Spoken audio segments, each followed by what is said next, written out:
Physiotherapist হওয়া সত্ত্বেও কৃষক কার্ড পেয়েছেন টাঙ্গাইলের এক যুবক। ভূমিহীন শ্রেণীতে পেয়েছেন ২৫০০ টাকাও। এই ঘটনা কার্ড বিতরণের স্বচ্ছতা ও যাচাই বাছাই প্রক্রিয়া নিয়ে নতুন করে বিতর্কের সৃষ্টি হয়েছে। বিস্তারিত ডেস্ক রিপোর্টে।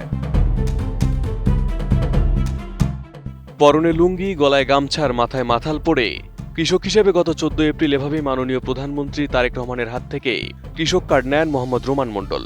মাননীয় প্রধানমন্ত্রীর হাত থেকে পাওয়া প্রথম কয়েকজন কৃষকের মধ্যে একজন তিনি।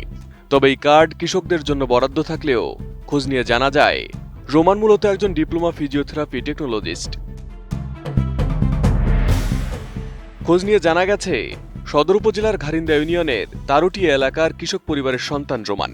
ফিজিওথেরাপির পাশাপাশি কৃষিকাজের সাথেও যুক্ত তিনি। ধান চাষ করি এবং ধানের পাশাপাশি এবছর আমি মরিচের এবং পেঁপের চারা লাগাইছি, চারা আবাদ করছি। আর এর পাশাপাশি হচ্ছে আমি ওই যে ধুমসা এগুলা লাগাইছি। বিগত আমলে কৃষকদের কোনো পরিচয় ছিল না, মাননীয় প্রধানমন্ত্রী গতকাল আমাদের পরিচয় দান করছে। আমি বুঝি নির্মাণের শিল্প, সালাম স্টিল বোঝে ডিউরেবিলিটি। সালাম স্টিল, মোস্ট ডিউরেবল স্টিল। মূলত কার্ডের নামে কৃষক শব্দটি থাকলেও এটি কেবল ভূমি চাষীদের মধ্যেই সীমাবদ্ধ থাকছে না বলে জানিয়েছেন কর্মকর্তারা। সরকারি তথ্য মতে বর্তমানে বাংলাদেশে কৃষক পরিবারের সংখ্যা ১,৬৫,০০,০০০। এসব কৃষকদেরকে ভূমিহীন, প্রান্তিক, ক্ষুদ্র, মাঝারি এবং বড় কৃষক এই ৫টি শ্রেণীতে ভাগ করে কৃষক কার্ড দেওয়া হবে বলে জানিয়েছেন কৃষি মন্ত্রণালয়ের কর্মকর্তারা। এর মধ্যে ৫ থেকে ৪৯ শতকের মধ্যে যাদের জমি রয়েছে তারা পড়েছেন ভূমিহীন, প্রান্তিক ও ক্ষুদ্র শ্রেণীতে। আর এই কার্ডের মাধ্যমে কৃষককে বছরে অন্তত ২৫০০ নগদ টাকা প্রদান করা হবে বলে জানিয়েছে সরকার, এবং উদ্বোধনী দিনে সেই টাকা প্রদানও করা হয়েছে। তবে কার্ডধারীদের সবাই অন্যান্য কৃষি সুবিধা পেলেও সরকারের দেওয়া ২৫০০ টাকার অর্থ সহায়তা সবাই পাবে না। কেবল ভূমিহীন, প্রান্তিক এবং ক্ষুদ্র কৃষকরা এই সুবিধার আওতায় থাকবেন।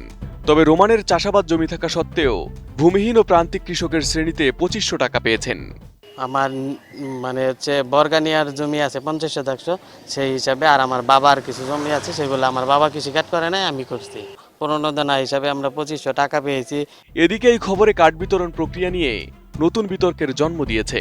অনেকে প্রশ্ন তুলছেন স্বচ্ছতা ও যাচাই বাছাই প্রক্রিয়া নিয়ে। এই ধরনের বিতর্ক এড়াতে ভবিষ্যতে আরো কঠোর যাচাই বাছাইয়ের দাবি সচেতন মহলের। যারা দায়িত্ব আছে, সংশ্লিষ্ট দায়িত্বে আছে, তারা যদি এটা একটু যাচাই বাছাই করে প্রকৃত কৃষক যারা গ্রামে খেটে খেয়ে তারা কাজ করে, শরীরে ঘাম ঝরিয়ে, তাদের মধ্যে যদি এই কার্ডটা বিতরণ করতো তাহলে প্রকৃতভাবে তারা সবাই উপকৃত হতো। কিন্তু এটা আসলে এইভাবে করা হয়নি। গত ১৪ এপ্রিল প্রাথমিকভাবে ২২,০০০ কৃষকের মধ্যে কৃষক কার্ড বিতরণ করেন মাননীয় প্রধানমন্ত্রী তারেক রহমান। তাদের মধ্যে ২০,৬৭১ জনই ভূমিহীন, প্রান্তিক ও ক্ষুদ্র কৃষক। Desk report, ATN news.